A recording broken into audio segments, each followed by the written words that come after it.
नमस्कार दोस्तों, आज मैं लेकर आई हूँ रीता गुप्ता रश्मि जी की रचना बुढ़ापा।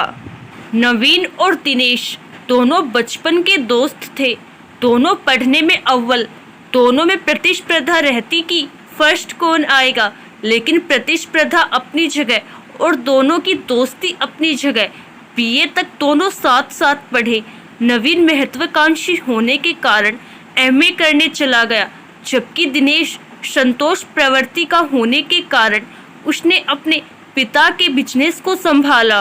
समय बीतता गया। नवीन की एमए करने के बाद अच्छी कंपनी में जॉब मिल गई। दोनों मित्रों की शादी हो गई। नवीन जब भी अपनी लंबी सी कार में घर आता तो दिनेश से जरूर मिलता। नवीन की बात में अहंकार लगने लगा था। वो दिनेश से कहता, क्या यार, अभी भी वही की वही पड़ा है। मुझे थोड़ी मेहनत तो ज़्यादा करनी पड़ती है, थोड़ा तनाव ज़्यादा झेलना पड़ता है, लेकिन ऐश की ज़िंदगी बिता रहे हैं। दिनेश उसको कुछ नहीं बोलता, बस इतना कहता, यार जब तू इतनी मेहनत करता है, इतना तनाव लेता है, तो कुछ फूड सप्लीमेंट भी लिया कर, बुढ़ापे में काम आएंगे। देख, अभी से बूढ़ा लगने लगा है। नवीन उसकी बात को ये कहकर हवा में छोड़ देता, अभी पैसे जोड़ रहा हूँ, पैसा होगा तो बुढ़ापा भी अच्छा ही होगा। दिनेश चुप हो जाता। दिनेश घर से ही सारा इंपोर्ट एक्सपोर्ट का बिजनेस संभालता था। बिजनेस के साथ साथ वह हेल्थ कॉन्शियस भी बहुत ज़्यादा था।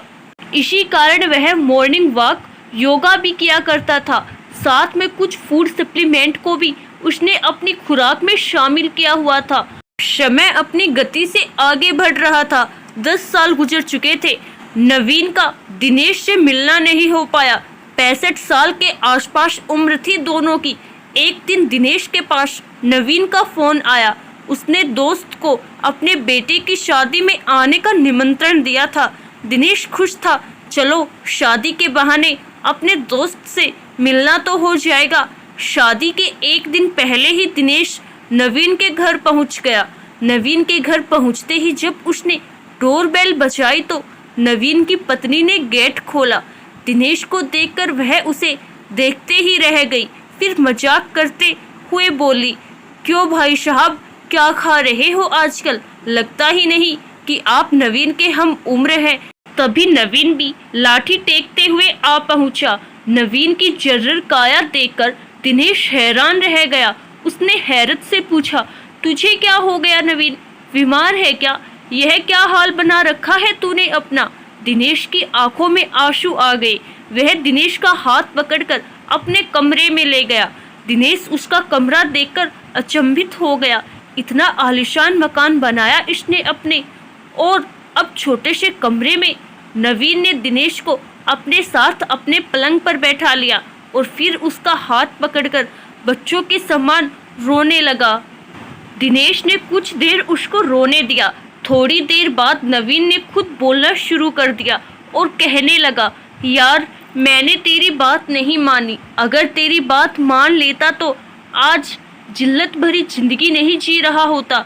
अपनी पूरी जवानी अय्याशी में निकाल दी। बस पैसा, पैसा और पैसा, इसी पर ध्यान दिया। हर वक्त यही सोचता रहा कि और पैसा कैसे कमाया जाए। अपने स्वास्थ्य पर बिल्कुल ध्यान नहीं दिया। पिछले 4 सालों से कैंसर जैसी बीमारी ने मेरे शरीर को अपना घर बना लिया है।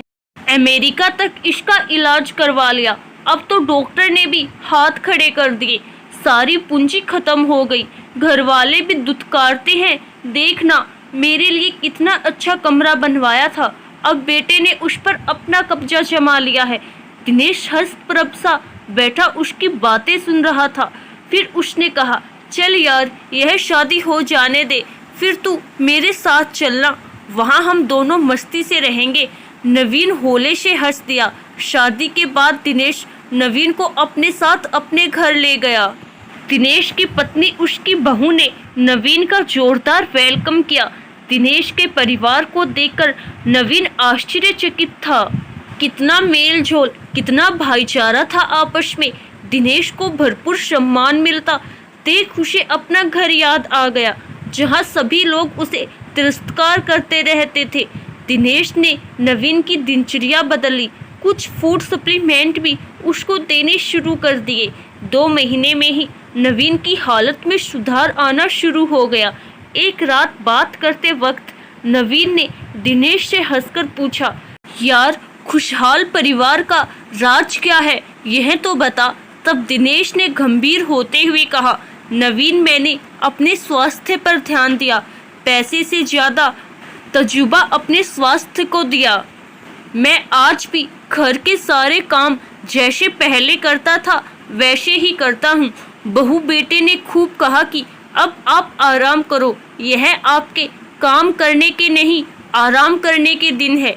लेकिन मैं जानता हूँ जब तक मैं काम करता हूँ, स्वस्थ हूँ, तभी तक मेरी इज्जत है।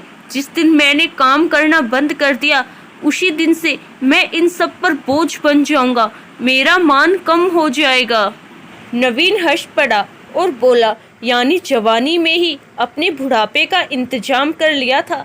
अपने स्वास्थ्य पर ध्यान रखकर दिनेश के घर रहकर नवीन दिन प्रतिदिन सकारात्मकता से भरता जा रहा था।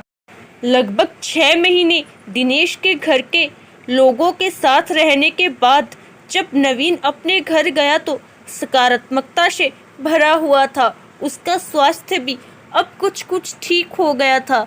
आशा करती हूँ दोस्तों आपको हमारी आज की कहानी जरूर पसंद आई होगी। धन्यवाद।